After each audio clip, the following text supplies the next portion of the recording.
Last season, Bayer Leverkusen shocked everyone by storming through the Bundesliga to secure their first league title ever. They had the perfect mix of youth and experience, a rock-solid defense, and an attack that left opponents scrambling. Xabi Alonso looked like a tactical genius, building a team that conceded only 24 goals across the entire season, just 12 in each half of the campaign. But fast forward to today, it's starting to look like that dream run has fallen apart for good. Leverkusen's defense is suddenly alarmingly leaky. Key players are just a step off to where they were last year, and Leverkusen's performances in big matches are raising some serious questions. The real question on everyone's mind now is, can they recover their championship form, or is this the beginning of a title defense crumbling under pressure? First up, let's look at the drastic shift in Leverkusen's defense. Last season, their backline was nearly impenetrable, conceding only 24 goals, 12 in each half of the season. A lot of this success was due to Alonso's compact, organized, and disciplined system. Jonathan Tah was a wall at the back, and their immense pressing game forced mistakes well before opponents even reached the final third. But this season, it's a different story. Leverkusen's defense is struggling to recreate that solidity even a little bit. They've already let in 15 goals in the league after just 9 games, and we're not even halfway through the campaign. Defensive lapses that would have been unthinkable last season are now happening regularly. Players are misjudging runs, and the intensity in their pressing game has noticeably dropped off. One big reason? Well, opponents have adapted. Teams have figured out how to bypass Leverkusen's press, exposing their defenders. The result? Well,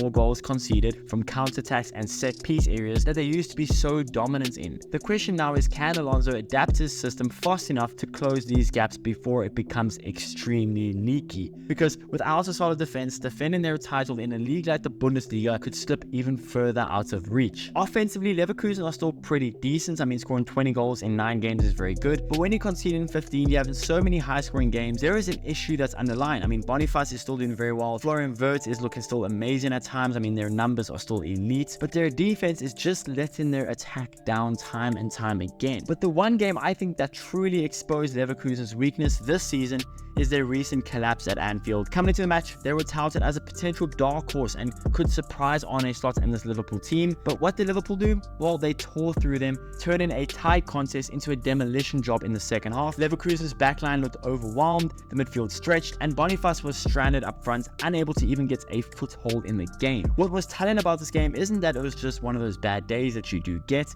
It revealed structural flaws. Liverpool's high press forced errors in dangerous areas, and Leverkusen's inability to adjust mid-game showed a lack of tactical flexibility. Alonso's system, effective in the Bundesliga, or at least last season it was, seemed to struggle against Arne Slot's high-intensity pressing. And then there's the question of mentality. After conceding, Bayer Leverkusen seemed to crumble, almost as if they didn't believe that they could claw their way back, which is so different when you compare to last season, when they used to bounce back game after game with last-minute winners. This game raised questions about their depth, their mental resilience, and also Alonso's ability to tweak his approach on the fly. Was this a collapse that was once off, or is it a sign that Leverkusen is still a step behind Europe's elites? Now, if we zoom in on Leverkusen's recent Bundesliga performances, there's a clear pattern emerging, a mix of brilliance and potential fragility in Alonso's approach. Over the last few games, we're seeing a trend. Leverkusen often dominate possession, pushing around 60 to 70% in the Bundesliga, and they're creating loads of chances, but they're also giving opponents the opportunity to exploit spaces,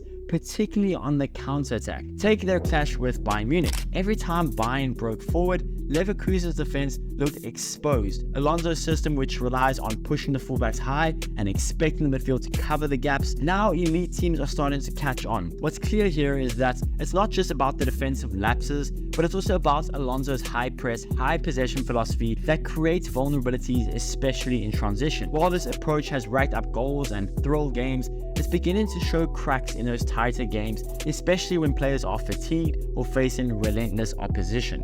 So, is this just part of the learning curve for Leverkusen, or does Alonso's tactical approach need some fine-tuning to secure a top 4 finish this season, let alone compete for the Bundesliga? So where does this all leave Bayer Leverkusen? Well, right now they're at a pivotal point. Alonso's tactical vision has positioned them as one of Europe's most exciting teams, with an attack that can almost outscore anyone. But as we're seeing, the same approach is starting to show weaknesses when it comes to defensive consistency and overall stability. The good news, well, there's still time to adjust. With some tactical tweaks, maybe pulling the fullbacks a bit sooner or tightening their press to better close off counter-attacking lanes, this team could gain the defensive security that they need without sacrificing their attacking flair that makes them so dangerous. And Alonso has shown adaptability in the past before, so Leverkusen fans still do have reasons to be hopeful. Ultimately, this season's journey could depend on whether Alonso's Leverkusen can evolve from a team with raw excitement into a real resilient team. If they find that balance between flair and structure, well, Leverkusen might just shake up the Bundesliga once again and somehow start pushing for silverware, establishing themselves as a powerhouse that did not just have one lightning in a bottle season. It's a big if, but with their current trajectory, all eyes are on them to see if they can pull it off.